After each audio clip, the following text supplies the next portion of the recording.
shame could be a man's name if he never understood the power of grace. Being tormented by fear of pains and living in constant pain of disgrace. I was once so afraid, thinking my life was nothing but a shame, feeling terribly bad for all the mistakes I made. My soul was filled with river of pains, flowing and emitting horror. I couldn't hide that pain got me in its cage, and who's gonna help me out? That was a question that caused my heart to ache. My soul was drowning. I was no longer saying I needed help because I felt so drained. And I went thinking it would get me out of this cage, but all his effort did nothing. It was all in vain. I cried, and I almost accepted this pain as my fate until I met a man whose name is Grace. They call him Jesus, but I love to call him Grace. For I didn't demand for the gift of grace, but God gave him to me so as to get me saved. And he told me how he got on my bills paid. I mean the bills of my sins, which were death, shame, and pain. And I was surprised when he called me babe, and so amazed when he called me a saint.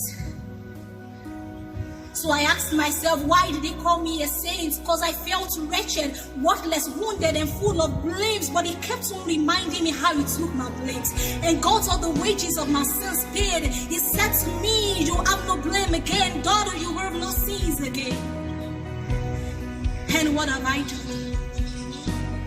What have we all done to deserve this great pain? This is the power of grace.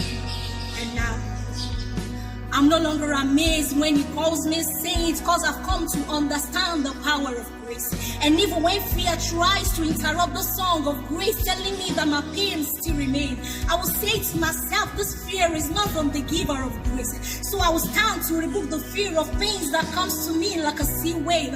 I will tell it to go back to its place, for Christ took all to the grave when he died on the cross and freed me from my chains. Pain is not my fate. Shame is not my fate.